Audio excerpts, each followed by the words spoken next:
Good evening, this is Akashvani Kohima. I am Jajunya Matha with the evening news. First day headlines. Prime Minister Narendra Modi says Mission Chandrayaan has become symbol of the spirit of New India. Indian Space Research Organization Chairman S. Somanath says observatory to study Sun Aditya L1 is ready. Prime Minister Narendra Modi says India is now a trusted and efficient global supply chain partner, and government says India's economy stands tall among the top 10 economies. And now the news in detail. Prime Minister Narendra Modi said that Mission Chandrayaan has become a symbol of the spirit of New India, which wants to win in any situation and knows how to win.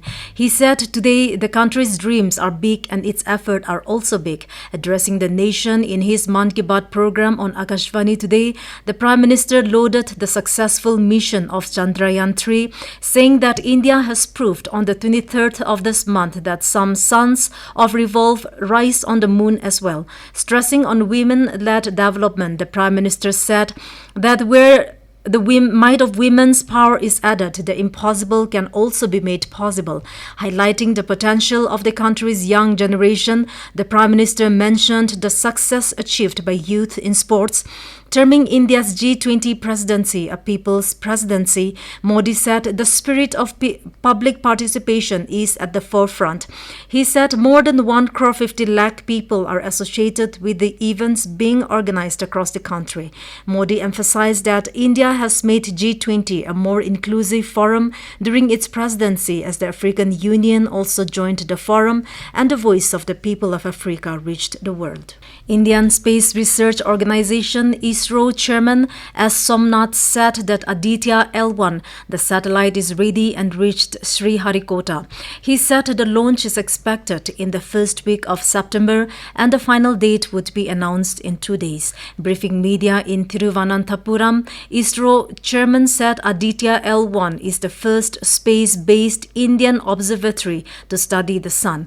He said India is capable of launching more interplanetary missions, and the objective of the space agency is the overall progress of the country through the expansion of the space sector. He also said that Prime Minister Narendra Modi has a long-term vision for the country's space sector and the ISRO is all ready to implement it.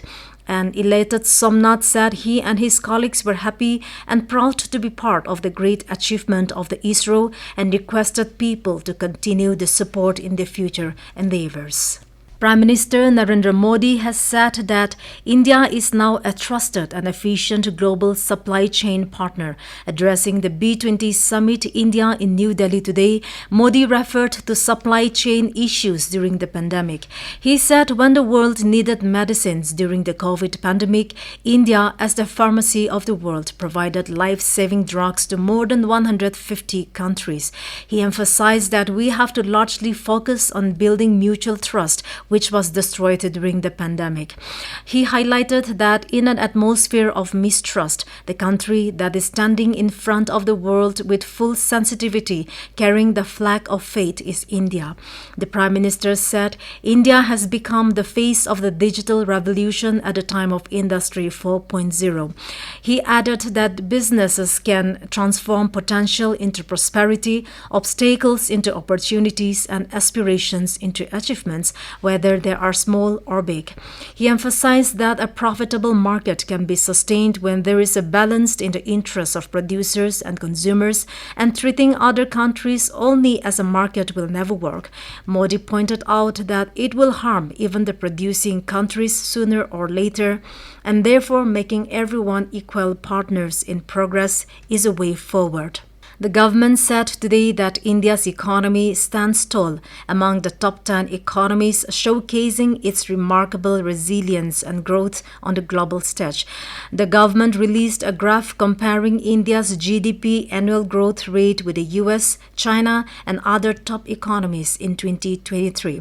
The graph shows that India is on the top with a 5.90% annual GDP growth rate, followed by China with a 5.20% growth rate, the US with a 1.60%, Canada with a 1.50% growth rate, and Japan with a 1.30% GDP growth rate.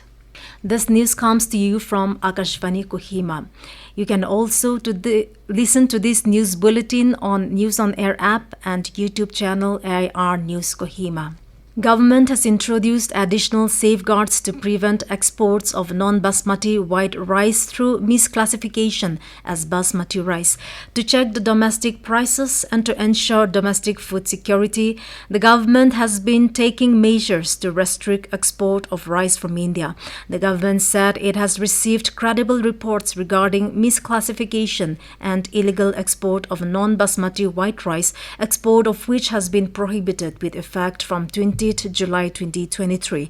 The government also added that despite restriction on certain varieties, rice exports have been high during the current year. India has handed over the B20 presidency to Brazil to host G20 in 2024. B20 India Chair N. Chandrayaan said that India's B20 presidency under its G20 presidency worked under the theme of Vasudhaiva Kutumbakam, One Earth, One Family, One Future. He said it is being attended by over 1,500 global business delegates and experts across 55 countries. Chandrayaan said, during this period, we worked on 9 important themes which included empowerment of women and youth, transition towards an artificial intelligence world, building a global resilient supply chain, and financing for the global economic recovery. Chandrayaan said the presidency of India's B20 has been recognized for its effective process, engagement, and consensus building in generating 54 policy recommendations over the last 9 months. The Ministry of Jal Shakti released the report on the 6th census on minor irrigation schemes on Saturday. As per the report, 23.14 million minor irrigation MI schemes have been reported in the country, out of which 21.93 million are groundwater and 1.21 million are surface water schemes. For the first time, the information about the gender of the owner of MI scheme was also collected in case of individual ownership. Out of all the individually owned schemes, 18.1% are owned by women. The report also revealed that there has been an increase of about 1.42 million in MI schemes as compared to the previous census. Russian officials have confirmed the death of Wagner chief Yevgeny Prigozhin after genetic analysis of bodies found in Wednesday's plane crash. Prigozhin led a short-lived armed rebellion against Russia's military leadership in June. It was seen as the biggest challenge ever to President Vladimir Putin's authority since he came to power. The investigative committee said the identities of all 10 victims have been established and corresponded to those on the flight's passenger list. Prigozhin's private jet came down northwest of Moscow on Wednesday, killing all those on board. The Kremlin has denied speculation it was to blame for the crash. In hockey, India defeated Thailand 5-4 at the Women's Asian Hockey Fives World Cup qualifier in Salalah, Oman today. For India, Navjot Kaur, Monica Dipi Topo, Mahima Chaudhary and Achmina Kujur scored. Pesram Anonad, Aunjai Nathakan and Suwapat Kontong scored for Thailand. Monica Dipi Topo scored twice for India, while Aunjai Nathakan scored twice for Thailand. And to end the news, here are the headlines once again. Prime Minister Narendra Modi says Mission Chandrayaan has become symbol of the spirit of New India. Indian Space Research Organization Chairman S. Somanath says observatory to study Sun Aditya L1 is ready. Prime Minister Narendra Modi says India is now a trusted and efficient global supply chain partner. And government says India's economy stands tall among the top 10 economies. And that is all we have in this evening news bulletin. Good night.